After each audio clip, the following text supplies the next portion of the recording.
In this video, I'm going to demonstrate some simple select queries using text criteria, yes and no criteria, and numeric criteria using some comparison operators. So a simple text criteria is, I'm going to do a simple text criteria in the product name field. So I've created a select query with the product ID, product name, discontinued, which is a yes/no field, unit price, which is a numeric or currency field, and the supplier ID. So just keeping it with a simple number of fields.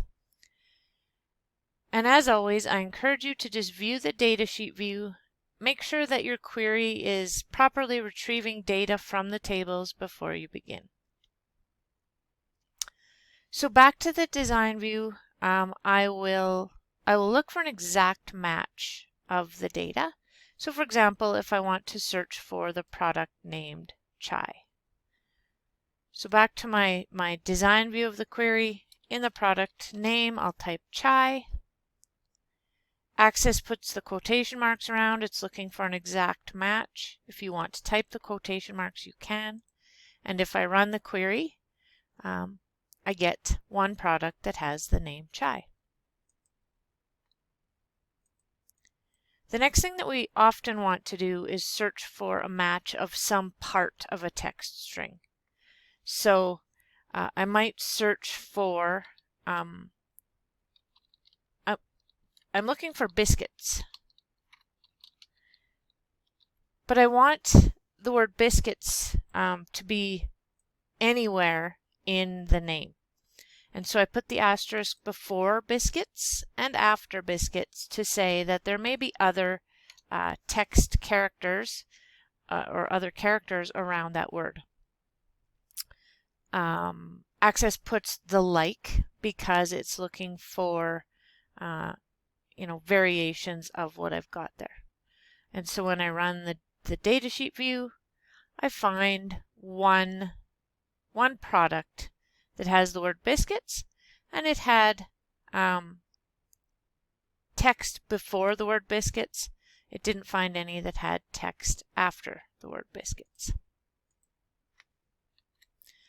So a similar example might be that I would search for any kind of sauce in the database. So I'm going to put like with sauce, asterisks, which again mean any number of characters before and after. And so I will run that, and I find two types of sauce. Now, I might be looking for anything that's a sauce or a spread. So on the or line, I'm going to add the word spread. And now it means that the text criteria can meet either one of these criteria. So it can be this or it can be this, and it will be included. And so when I run that particular query, I end up with 4 items in my database. To continue on with this example, if I want to add criteria from another field, okay, so I might want to add criteria from the unit price field. So I'm going to say it can be a sauce or a spread greater than $25. Okay, so if I put greater than 25 in the unit price field, I'm going to run the query. And what I'm actually ending up with is a bit of a mistake in that in what I was intending anyway, in that I still have an item that's exactly $25. It's not greater than $25. And so the mistake that I've made is that if both of these are to exceed the $25 minimum, then I have to put that criteria on both rows. So what it means is that the product is to be a sauce greater than $25 or a spread greater than $25. So this row is an AND statement. This row is an AND statement.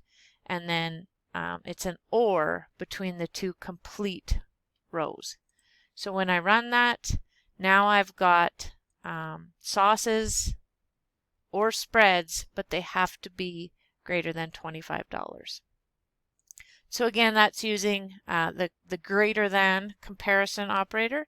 And if I wanted to say greater than or equal to $25, I add the equal sign like that. And we do it in that order, greater than or equal to. And again, that will now change the results of my query because I do have a product that's equal to $25. I could keep going. I could say that I want sauces or spreads greater than or equal to $25 only from supplier 3. And so again, I need to add that criteria on both rows if I want both rows to have to meet that supplier criteria. And when I run it, I have again reduced my data set now down to 2 products that meet all of those criteria.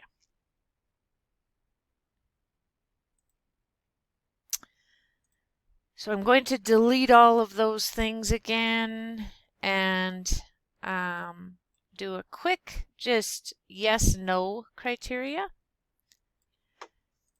So when I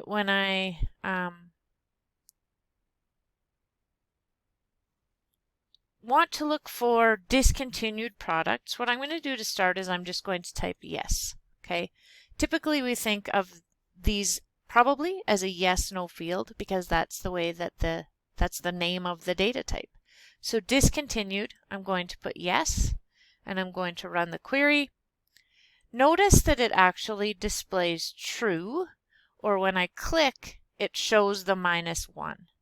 So any of those are valid. Yes, true, or -1. You can put them in and Access will handle any one of them. And so I end up with 8 products that show up as discontinued. Okay, the opposite would be to put no. I want to see all the products that are not discontinued.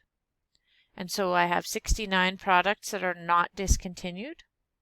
And again, when I click, it's 0 and it's displaying false, which is a property that we can set in the database. So with yes, no criteria, you can basically use any of those values, or if in doubt, look at the datasheet view, see how the data is being displayed, and then go with that particular format.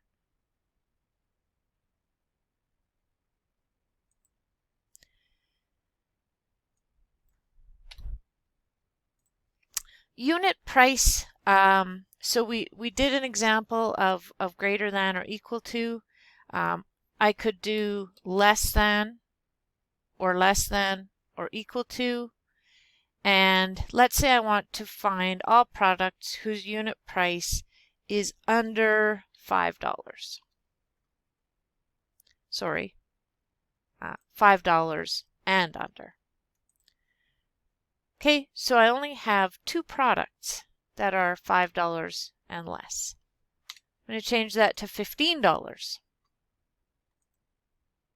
Okay, 26 products that are $15 and less. And again, because I've done that equal sign, we see some products that are exactly $15. Lastly, in terms of basic comparison operators in a numeric field, we're going to use the between. So I'm going to say between, unit price needs to be between 15 and 25. And when I run that query,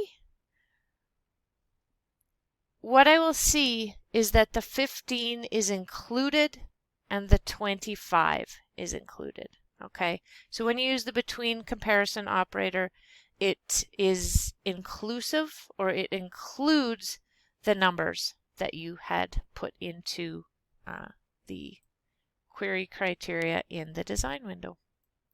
And so that is some basic text, yes and no, and numeric criteria.